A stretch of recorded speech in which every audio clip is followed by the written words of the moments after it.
Okay, magandang hapon po sa inyong lahat at panibagong vlog at panibagong update na naman at pakinggan natin itong interview nitong si Pinky Webb, itong in-interview niya itong si Janet Garin. Kung matatandaan natin, itong si Toby Tiangco ay nagrereklamo po sa proseso ng pag-imbestiga nitong flood control na mga anomalya, no, mga ghost projects, at nagrereklamo si Toby Tiangco patungkol diyan sa bakit hindi agad nating maimbitahan itong si Mayor Magalong at itong si Zaldico. At ngayon naman ay pakikinggan naman natin yung side ni Congressman Janet Garin. Okay? Kasi parang hesitant sila na ma-invite ang mga persons na involved like ni Zaldico na nalilink ngayon ang kanyang pangalan dito sa mga flood control projects. So this time si Congressman Janet Garin naman ang ating gawan ng reaksyon at kung tayo ba ay sasang-ayon o hindi tayo sang-ayon sa kanya. Mas pabor ba tayo dito sa mga explanation ni Toby Tiangco? O tama ba si Congressman Janet Garin? Depende yan sa resulta ng ating reaction dito sa interview niya. Okay? Pero bago natin yan i-play at i-react natin, help me po muna na i-like at saka i-share itong video na ito para guys kakalat ito sa taong bayan. Okay? Sabay-sabay muna tayong mag-like and share sa Donmar TV. Itong video na ito, like and share. 1, 2, 3, go! Okay, naka-like and share na ba lahat? And also guys, sa mga bago pa lang dito sa aking channel, mag-subscribe na po kayo para lagi kayong updated sa ating mga balita. And at the same time, yung mga cellphone ninyo, ma-notify yan kung meron tayong breaking news, bagong uploads, o kung nagla-live ang ating channel. Ma-notify kayo lahat dyan. Kaya mahalaga po na mag-subscribe tayo sa Donmar TV. 1, 2, 3, go! Ayan, nakasubscribe na ba lahat? Okay, so pakinggan natin itong si Congressman Janet Garin. Okay, play. Pasok! Investigate fellow members of Congress. And where is Zaldico in the first place? Let's get on point with House Deputy Speaker and Iloilo 1st District Representative Janet Garin. Congresswoman, good to have you. Thank you for your time. Welcome. Thank you for inviting me, Pinky. So when I watched the hearing yesterday, so Monday was the Senate, just for the information of those watching, as baka medyo nagkakalito na rin. Monday was the Senate, Tuesday was the first hearing of the TRICOM into the flood control controversy. So sa umpisa pa lang po, nagkaroon na ng mga, tense exchanges with you. Medyo bida po kayo dito dahil dalawa yon. One is with Congressman Toby Tiangco. We're just gonna play that and just to give some premise into this, but let's watch this first. Go ahead.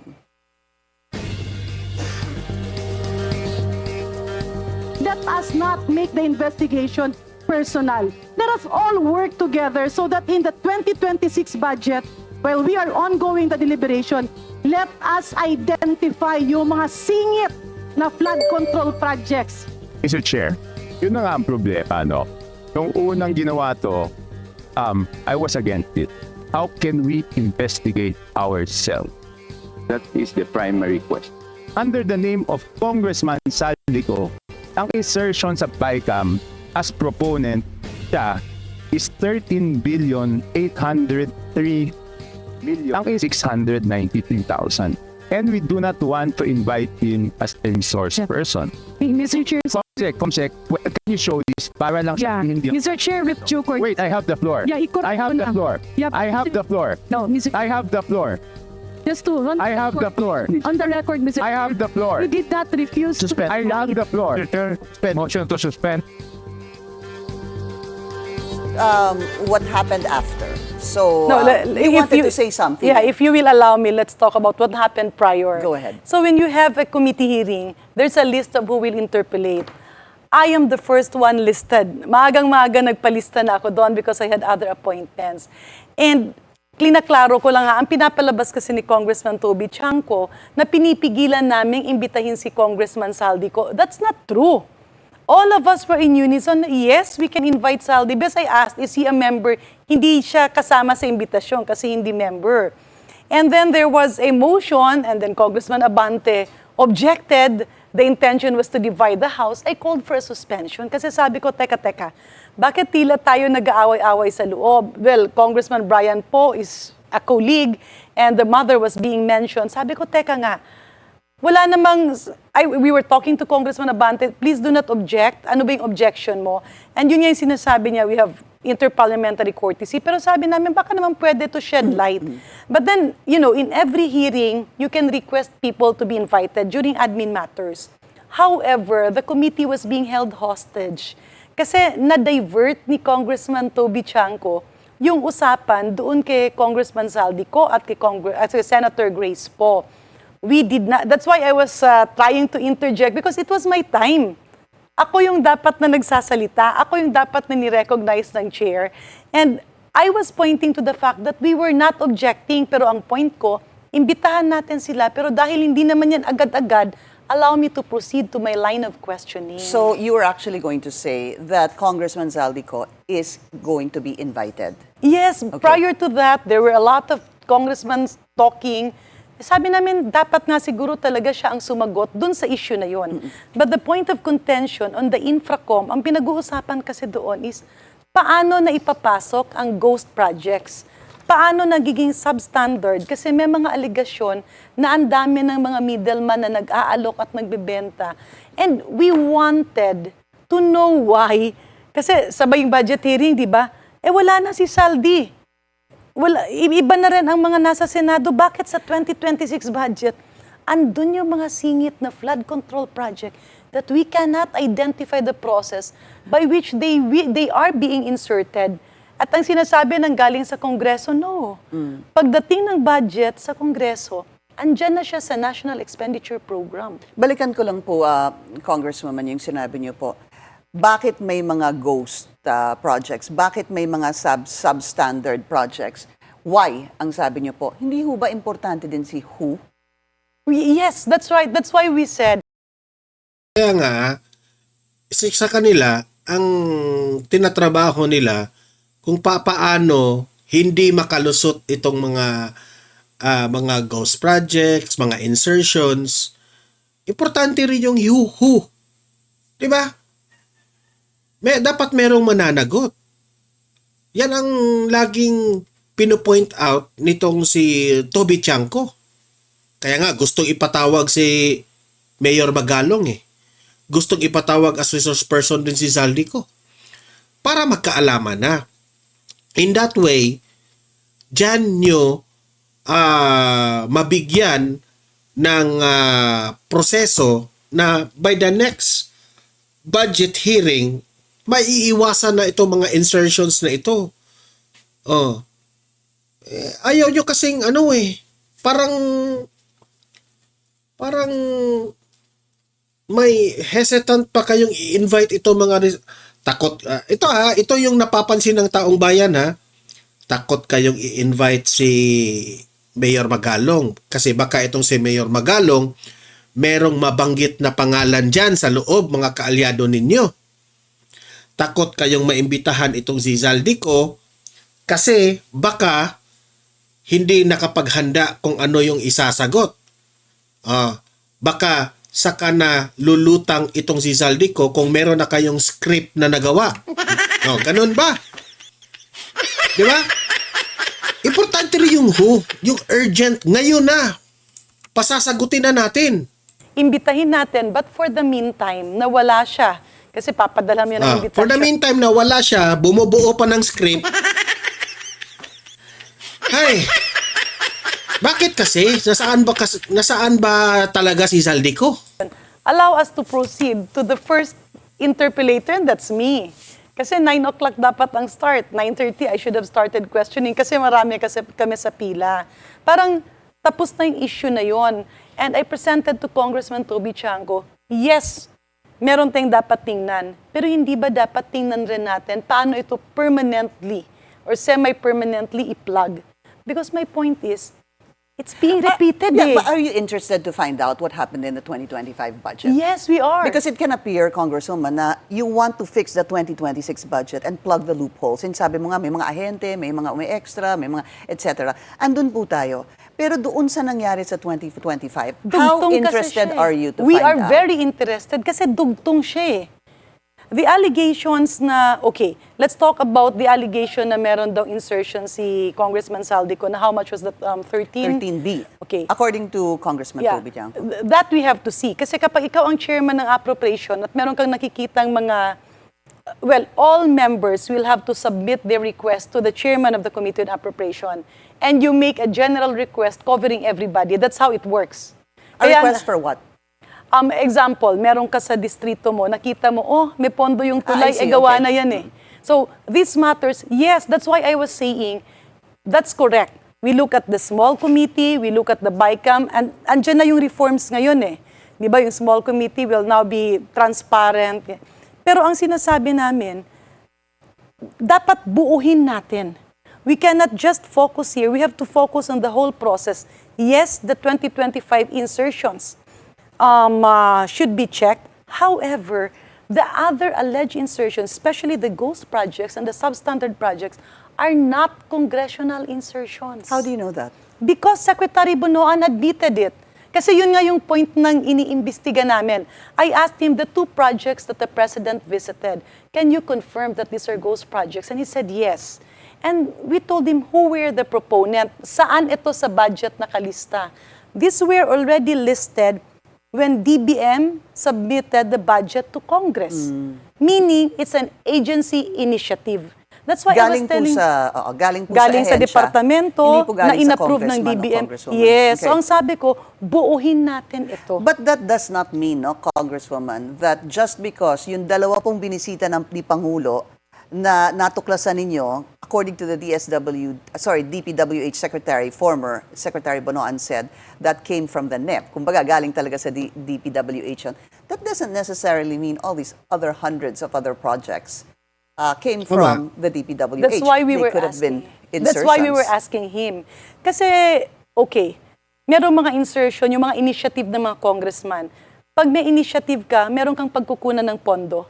And usually, you will see that this project is not needed in your area anymore, and you are proposing a new project. Technically, it's an errata, it's an amendment. Nakasanayan lang yung word na insertion. But the point is, meron kang pagkukunan, may i-identify ka na hindi kailangan at ililipat mo dito. Pero, dun kasi sa mga nakikita, I believe Secretary Bonoan admitted to 15. Ongoing yung ano eh. Now, itong mga nakikita niyang ibang mga flood control na substandard, nasa NEP na rin eh. In other words, yes, we look at the 2025 budget, but what I wanted, what we were proposing, that's why a day before I was presenting it to Congressman Toby Tiangco. Bakit patuloy nangyayari? Alam mo yung napakatapang nilang gawin But ito. is it a problem of how you want to begin this hearing as opposed to how they want to begin? Or, for example, Congressman Toby Tiangco would want to begin this investigation? Because from where I'm sitting, it appears that you want to plug the problems or the loopholes dito sa 2026 budget. Both. Opo. Because Pero saan po kayo mag-uumpisa? Kahit na po both. Buo Doon yan sa eh. prosesong yan, Buo yan sa eh. 2025 po ba kayo mag-uumpisa o 2026 pabalik? both. Because kaya nga ang tinutumbok ko doon, the areas where there were a lot of alleged flood control Ghost and projects, substandard. yes, are the same areas now listed in 2026. Ang punto ko doon is ongoing ang budget deliberation. 2025, kung meron man managot ang dapat managot. Pero ang 2026, sayang eh. Mapipigilan pa natin eh. Ang daming nagugutom, ang daming kailangan. So, there is an urgency to tackle both, especially 2026. And, okay, I am not objecting. However, let us be factual about the situation. Hindi kami korte. Hindi kami korte. So, let's say, may makita na mali dun sa small committee. May makita na mali dun sa BICAM. We are not a court. We can participate, we can give information and whatever. But the President already said, he's forming a third-party group to Independent, look into this, an independent group. Imagine we are investigating what the president is investigating. Di nakakagulo kami doon. That was what we were Why explaining. do you say nakakagulo when it can be complementary? Because that's happened in the past. Quadcom, hindi ho ba? Well, di ba very clear naman ang sinabi ng presidente, bubusisiin nila yung mga yon. That's why, ang punto nga namin is, yes, if you want to invite, let's invite. If the president are identifying these projects and DBM, related naman kasi sila eh. Parang hindi pwedeng ituro lang dito sa Kongreso. Hindi pwedeng sisihin lang si Congressman Zaldico. There are enablers that are still inside and we cannot see them. There are invisible enablers. Pero Garin, ang pangalan ni Zaldico ang pumutok ngayon. Yan ang unahin natin. Kagaya rin yan sa laging nababanggit sa media, itong si Diskaya. So si Diskaya ngayon ang inuuna na inimbestigahan. So si Zaldico ang laging pumuputok ngayon na pangalan, siya ang uunahin natin. Huwag nyo na munang idama yung iba. Kung meron rin, gusto mo generalize ka agad lahat na si Zaldico yung unang sinabi ni Toby Tiangco na may insertions na bilyones.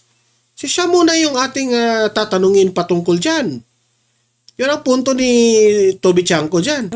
Who pave way to have so much impunity, so much so that the 2026 budget still has this. I guess the crux of the issue here is when you talk about the House Tricom Committee, the first question really that came to people's minds were, how can Congress investigate itself? How can the congressmen and women investigate their fellow congressmen and women? And when you have a hearing like this, wherein one says, Congressman Zaldico allegedly inserted 13 billion, hindi ho ba? And the other one says, tingnan natin yung 2026 budget at 2025 budget. I guess the point being is, there will be people who will actually be wondering, papatawag niyo ho ba talaga? And will you be able to question him? Okay. Yan. Galing na When we tanong. were asking colleagues, syempre hindi ito sinasabi sa labas, no? Marami rin ang nagsabi, I think it's time for all of us to request Congressman Zaldico to speak up. Kung ano ba ang nando doon? O ano ba itong mga alleged insertions na ito? Are this from the... Baka nagdadalawang isip kayo, baka madamay si Speaker. Si Speaker kasi, si Speaker. Nakakatulong kasi si Speaker. agency, just like now, we are hearing Secretary Amina Pangandaman saying, babaguhin namin ito, inaamin namin na may problema, we will do this and give this to Congress. When she does that, the proponent will be the chairman of the Committee on Appropriation. I am not protecting Congressman Zaldico, pero yung sa akin lang, tama, okay. I mean, I am not objecting to the advocacy of Congressman Toby Tiangco. Pero, alas 9 tayo nagsimula, 1:30 na. Ako yung pinakaunang interpellator. And okay, the intention of the Infracom is not to investigate congressmen. Kasi nakakaasiwa naman yun. But the intention is to pinpoint the flaws in the system. What were the guidelines, the safeguards during the... Yan ang point nyo, the flaws. But how can you pinpoint the flaws if wala kayong tinatawag na mananagot? Kailangan nyo ng kagaya nitong si Magalong na nagvo-voice out ngayon sa mga kabalustugan ng ginagawa nitong mga government officials. Si Zaldico na merong mga insertions, kailangan nyo pong mga resource person na ganyan para you can fix the flaws. Hindi nyo pwedeng makokorek rin ito yung mga flaws natin without inviting any resource person. Hindi yan pwede Garin. Dapat may taong makapagsabi na nandoon. Pa-explain mo si Zaldico ngayon. Paano niya ginawa yan? Ganon, ganyan. Ito yung mga nangyayari. And that's the time you can fix the flaws according to the resource person na tinatanong ninyo. Ang nakikita ng taong bayan, pinagtakpan nyo si Zaldico Huwag na tayong time as Secretary Dave Singson. Nasaan na ito? Kasi ginawa na ito. Could the flaws include the congressmen themselves? I guess That can be pinpointed. Yeah, kasi if That you can just be say pinpointed. proseso, we're all for that, hindi ho ba? Pero syempre, because of all this talk that there's been an insertion, number one. Number two, the PCIJ reported that the co-linked companies, 3 of them, bagged about 15.7 billion pesos from 2022 to 2025. That's why they were It's there, almost being cool. staring at your face. And yet, there is this, pag-usapan muna natin yung proseso, when you can actually start where, nandun na po yung sinasabing facts, Okay. nandun na po sa harap ninyo. Just to lay down the cards, when I said pag-usapan yung proseso, to pinpoint where they entered into the picture. Kasi andun naman yung mga contractors, di ba? So sila, andun yung mga, sabihin na natin, itong mga kontrasenyas. Kasama ba sila doon? Can somebody in their group orient us to that? Sino ba talaga yung mga nag-aahente, yung mga ganong bagay? When I was talking about pag-usapan yung proseso, saan in the process pumapasok yung mga ito? Kasi ang daming allegations na it's in Congress. Okay? But if you look at the documents, even if you look at the 2026 budget, merong pumapasok sa Kongreso, pero marami ang pumapasok even before the budget reaches. Alam niyo ba, Garin, bakit Congress ang napagbibintangan? Tingnan niyo naman yung nakapalibot mong mga colleagues mong mga kongresista dyan. Kung anong mga pagginagagawa. Kung ano yung mga pinag-flex. Yung mga marangyang bags. Mga relo na mga Rolex. Sila yung loud. They're so loud and clear sa social media on what they are wearing, what cars they drive, their houses, their lifestyles. Ito syempre kayo. Ika nga, sabi ni Greco Bilica, ang mga government officials, sila yung pinakamalaking dyan. Kasi ang contractor, yes, the contractor has the money. But yung contractor, magpapabilib yan sa government officials na I have to give you a lot of money so that the time na gumawa ka na ng project, ako pa rin yung kukunin mo. Kaunti lang ang nakukuha ng contractor sa isang proyekto. But itong mga diskaya na ito, yumayaman ito because they got a lot of projects from the government. Okay? Siguro, itong mga diskaya, yumayaman sila because sobrang daming ang mga projects ang nagagawa nila. Ang kamalian lang ng mga diskaya is hindi tama yung bidding process nila. Sila ang mga nananalo sa mga bidding kasi ang dami nilang pagmamay-ari na construction company. Iniiba-iba lang yung mga pangalan ng mga kamag-anak nila. Pero at the end of the day, itong mga proyekto na ito, ang sabi pa nga ni Greco Bilica, sila yung pinakamalaking nakukuha in each project, mga kongresista. Anong sabi ni Mayor Basti Duterte? Nasa harap ninyo ang kawatan. Diyan. I-try to investigate. Hindi ako nagsabi nito si Basti Duterte. Nasa harapan ninyo ang nagkukurap. Like for example, ito na yung example ni Basti Duterte. Yan si Martin Romualdez. 200 ang SALN, 200 million ang SALN sa 2022. Bakit lumobo yan na ngayon, 2025, 3 billion na? Saan galing yung pera na yan?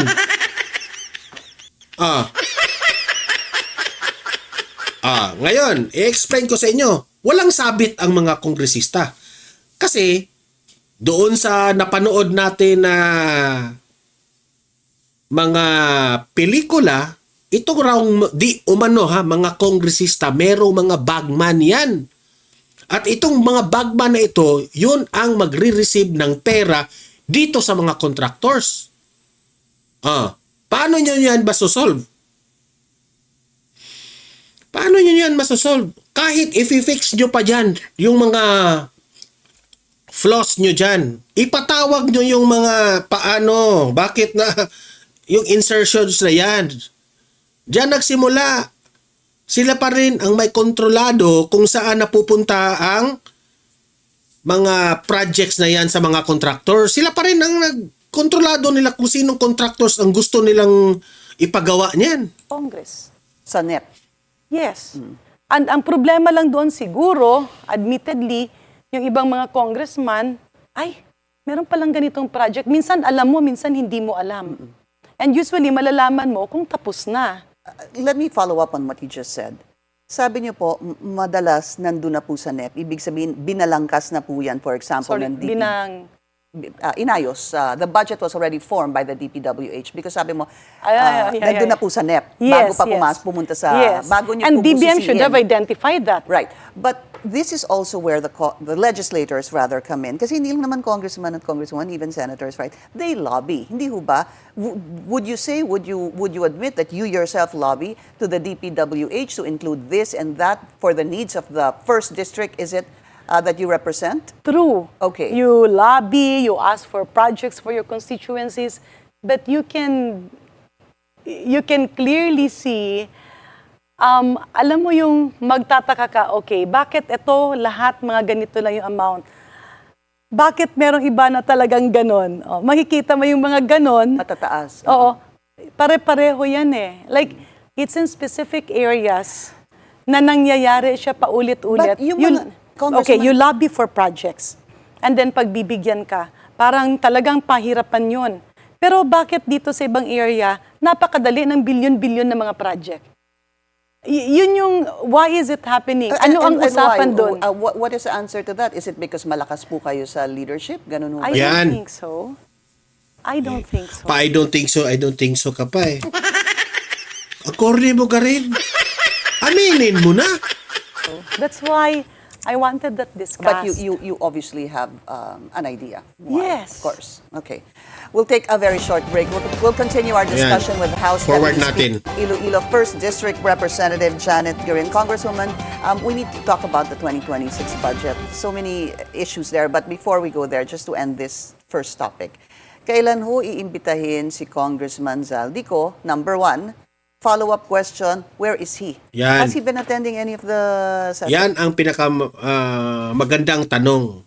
Kailan nyo mapapatawag si Zaldico at magsalita, malaman ng publiko? Okay? Kasi yan ang inaasam-asam ng publiko, hinahanap siya ng publiko. At nasaan na siya ngayon? I saw him in the initial session. No? I saw him.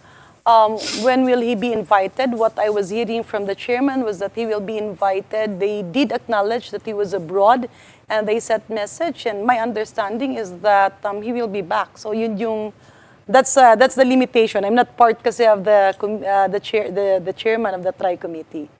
Kaya talagang maganda rin magpakita si Congressman Zaldico. Maganda at importante. But Yes, why would a legislator be abroad now that you have session at kakaumpisa lang po? Well, I'm not sure. No, I'm not sure if it's for health reason or hindi ko alam. Parang ay narinig ko yata parang may anak na parang I'm not sure. No, parang may dinala na anak na. Hindi ko sigurado kasi that was being discussed even before the hearing. Okay.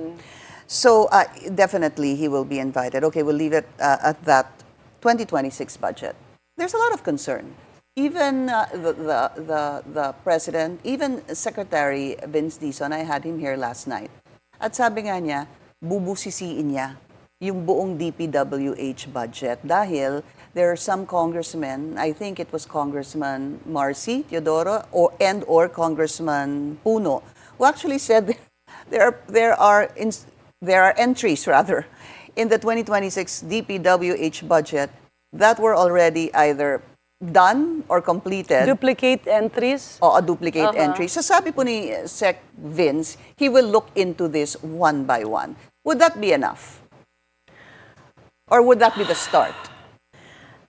It can help a lot. That's why earlier the party leaders in Congress decided to come up with a unified recommendation to the Speaker nakikiusap kami kay Speaker Martin Romualdez to send back the NEP to DBM.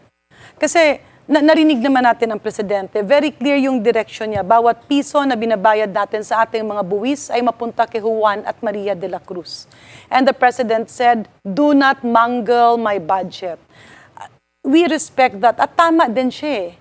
Kaya lang, nung kami rin nalilito rin kami when we were hearing all this news, bakit napunta doon ganun kalaking pondo sa Bulacan? O bakit doon sa, I'm not sure if I was hearing Tarlac, or yung mga ibang areas, no? Kami rin mismo nagtataka. So, in 2026, we tried looking at the budget, dissecting the budget, and nasa NEP na siya. Kaya ang sinasabi ko kay Congressman Toby Tiangco, magtulungan tayo. Okay, let's consider your advocacy. But parang sakit yan eh. You cannot just treat the symptom. You have to look at the root of the cause so that the illness will be cured forever. We do not need a temporary solution. We need a permanent cure. And true enough, nakikita mo na itong mga areas ay parang palaging napupunuan. At meron kami mga nakikita na tila parang kontrasenyas. Unfortunately, we cannot pinpoint as of this point of time. What did you see? Give us an example. Okay. I was in Congress. I've been in government for a long time. Pag meron kang proposed project, the amount would be, let's say, 20 million or 50 million or 100 million or 150 million. Ganun ang denominations. Kasi ibibid naman yan eh, magiging savings ng departamento. But what we saw in 2026 and we are reviewing in 2025, 2024 paatras, merong mga, kunyari, 47,500,000. Merong mga marami yan, pero iba-ibang lugar. Meron namang iba, mga tag 48 million. Parang may message doon sa number because you don't see that one time. You see it across multiple But areas. that's what Senator Ping said, right? It's almost as if the numbers, the amount is a code. Would that be correct? Precisely. Kaya Okay. nga, kasi I wanted to lemonize it, so I was using the term contrasenyas. And you cannot call these insertions kasi binibigay na siya, andyan dyan na prior. The good thing there is, if the congressman is very much proactive or the senator is also active, makikita nila, ay, hindi to kailangan dito, dapat natin itong ilipat. Then you solve the problem. Pero minsan kasi, sasabihin na, ay hindi, may naglagay dyan kasi kailangan hindi mo pwedeng pakialaman yan. So sasabihin mo, ay hindi pala to pwedeng. And then ngayon nakikita natin, ito na yung mga lumalabas na ghost project, substandard projects. But how do you link the cost / a code to a legislator? Or is it connected to a legislator? Ganun ho ba yun? Or is it connected to a contractor? I'm not sure. I'm not sure if it's connected to a legislator. Pwedeng alam pero hindi talaga naintindihan na ganun yun, especially kung bago. If Huwag it's na po yung connected, bago, konti lang naman yung bago. Marami ang bago. But a lot of you have been there for so long. but if, like, that's why I want to see Ignorance the to that process. is not an excuse of even Precisely. innocence. But then, okay, kung involved ba ang contractor or kaibigan ni contractor or handler ni contractor, most probably yes. But they cannot do that alone. There should be like linkages within the departments. I'm praying and hoping na wala. Kasi sa DBM din kasi mabusisi yan eh. In DBM, with all humility, I was a member of the cabinet before. Kapag budget call, ang nag-represent ang mga kabinete, kasama mo yung mga director at USEC at ASEC mo, marami naman kasing groups yan. Iisa-isahin yan, lalo na yung mga projects for completion. Iba naman yung column ng mga new projects. Pag-uusapan doon, okay, nung sinimulan to, ang kailangan ay 150 million. Napondohan na last year ng 100 million, 50 na lang kulang. Ganun ang usapan eh. So ngayon, kung meron mga project doon na parang, okay, lahat to 47.5 million, 47.5, parang kontrasenyas yan. O ito lahat, mga tag 38 million, 38 million, 38 So ano ho, million. meron ho bang ahente na pumupunta sa Kongreso o ahente na That is pumupunta what sa I wanted to DPWH? extract during the infra committee. Kasi ang ini-explain ko nga kay Congressman Toby at kay Congressman, kaya nga si Congressman Erisi understood, sabi niya, i-withdraw ko na lang. Sabi ko, the directors here, the people in DPWH here, hindi natin alam ilan sa kanila yung maiiwan. At kung wala na sila, hindi na masasagot yung aking mga katanungan. And these are pending questions that we need to answer. I'm very happy that DBM, just a while ago, together with Secretary Vince Dizon, said they will review the budget. Yeah. Kaya lang, sorry, Pigya, parang napaka-imposible na hindi mo makita yung unusual coded numbers. No, parang kunyari, magbabudget ka sa bahay mo. Oh, eto, ang sweldo mo, let's say 20,000. O 2,000 sa pagkain, 4,000 para sa gasolina. Kasi estimate yan eh. Pero hindi mo sasabihin 2,551. Yung mga ganong exact. And then bakit 2,521? Paulit yan. To the centavo, yung sa Not to the sa budget. centavo, kasi hindi To the naman ganun. 100. But to the thousand. Like, see. 147,500. Yung ganun. Or minsan, 147 million. Or mga 49 million. Which I find really odd because when I was looking into the website of the Sumbong sa Pangulo, isa ko nga actually naging tanong, bakit may mga project na 0.21, 0.57? That is not also veering away from what the original cost of the project was. But anyway, that's also, sabi nila because taxes, VAT, etc. And then we have I'm to not go sure. back. That's why I wanted. How do they determine the need of each area? Kasi ang nangyayari kasi, much of the powers are lodged with Yusek Cathy Cabral of DPWH. Siya yung sa planning, siya rin yung sa IT. Magsasubmit lahat sa baba, aakyat sa kanya. Siya rin ang bahala sa encoding. Mga tao niya rin ang pupunta, okay, if I'm the agency, and these are the proposals from the directors and the district people, when you submit that to DBM, DBM encodes that in their software. Hindi yan na papel na i-go mo na. I-encode nila on that special matrix that they have. So the people encoding would know whether that is in line with the usual practice or it is a deviation All right. from the usual practice. So that's why there was a part there that you were actually asking the DPWH. I remember your line of questioning was you wanted to find out about the process. Meron kang tinanong, kaya nagtanong nun si Congressman Marcoleta, isn't this a repeat of the question asked by Congressman Neri? Said medyo nagkaroon nga din kayo ng heated exchange, and so you wanted to find out about the process. All right, so unfortunately, we've run out of time. So when is the next hearing, and what do you think, what do you expect will happen in the next hearing? I'm not sure if there'll be a next hearing on Tuesday. Yeah, but I believe matututukan yung mga ipinagbawal na. Kasi all of this problem on flood control and the cat's eye, yung mga rock naayos na ito dati eh. During whose time? During Secretary Babe Singson. So during the there were already Pinoy a master administration. plan. Pagkatapos, pinagbawal na yung mga cat's eye na yan. And then nagkaroon nga ng parang, hindi na pwede yung mga tailor-fitted, yung mga ganon. Ngayon, Punta na naman. Nawala na. Papunta na naman ang kasalanan ng Duterte administration ito. Alam na natin. Pero kayo pa rin yan nagtatrabaho dyan. Ito lahat, bakit nabalik? So nabalik during the Duterte administration. That is what we are trying to find out during this infra committee hearing. That's why I got surprised when Congressman Marcoleta was preventing me to talk kasi hindi ko talaga maintindihan. Sabi ko, bakit ayaw mo akong Wala na ba akong patanuin? karapatan magtanong? Sabi niyo nga po. Congresswoman, thank you so much for your time, and we'll see if Sa akin lang, dapat naman siguro ay mapagbigyan nyo ang taong bayan na ipatawag ang mga nag-iingay kagaya nitong si Mayor Magalong at pasasagutin nyo doon si Mayor Magalong kung ano ang nalalaman niya patungkol po dito. At sino-sino po itong mga government officials na may alam itong si Mayor Magalong. At pati yan si Zaldico. Pumuputok po ang kanyang pangalan sa social media, sa mainstream media, at hinihintay ng taong bayan ang kanyang presensya. Okay? Para sagutin niya at linisin niya ang kanyang pangalan para naman sa ganon ay mauunawaan ng taong bayan na kaya pala ginawa ito ni Zaldico. O kung meron mang ginawa siyang hindi maganda dito sa mga insertions na ito, malalaman din ng taong bayan. Dalawa lang yan. Ipagtanggol niya ang kanyang sarili o matutuklasan ng taong bayan kung meron siyang mga kabulastugang ginagawa. So I hope itong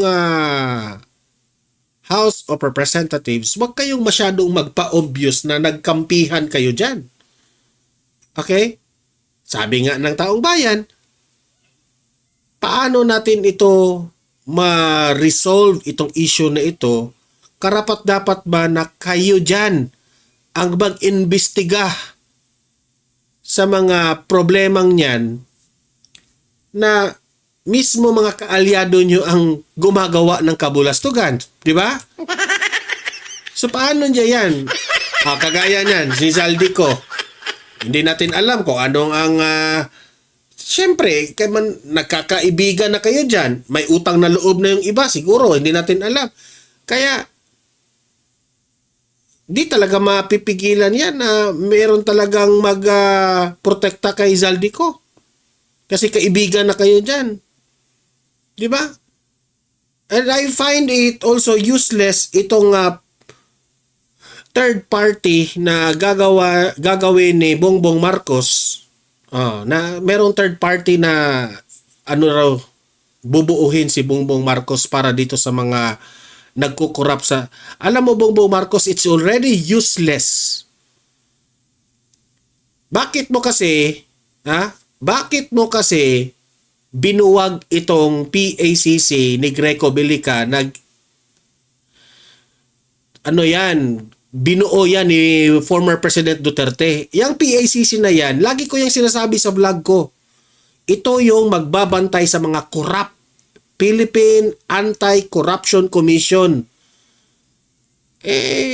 Tama itong sinabi ni Attorney Vic Rodriguez. Walang ibang sisisihid dito sa mga corruption na sa flood control projects na negligence on the part of the President na bakit nakalusot itong mga corruption na ito.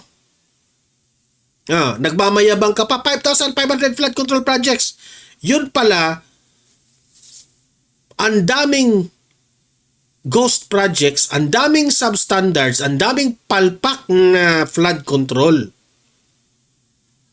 Kampante ka na hindi po gumawa ng kabalustugan itong mga government officials. Kasi kung ikaw, if you are an effective president, kinakatakutan ka sana ng mga government officials. Tama nga ang sinabi ni former President Duterte, you are a weak leader. We don't need your angry, disappointed ka dito sa mga flood control. We don't need that. Make a solution, make a master plan. Wala kang political will eh. Yun ang masasabi ko dyan. Yan ang reaction ko dyan. Negligence on the part of the President. Wala talaga. Dapat ka nang palitan sa 2028. So guys, you have it, no? Napakinggan nyo itong si Congressman Janet Garin. Anong masasabi nyo? Mas pabor ba kayo sa mga interview nitong si Toby Tiangco o nito ni Congressman Janet Garin? Mag-comment, ilatag nyo ang inyong argumento sa comment section at usap-usap tayo doon. Okay? Paki-like at saka paki-share itong video na ito para guys kakalat ito sa taong bayan at malalaman po ang katotohanan. And sa mga first time nanood dito sa aking channel sa Donmar TV, if you like this video, i-consider na i-subscribe itong channel na ito kasi libre lang po ang mag-subscribe sa YouTube. Walang bayad yan. Updated ka pa sa ating mga balita. See you in my next video. Have a great day, have a great night, and God bless po sa ating lahat. Mabuhay ang Pilipinas and God save the Philippines. Bye-bye.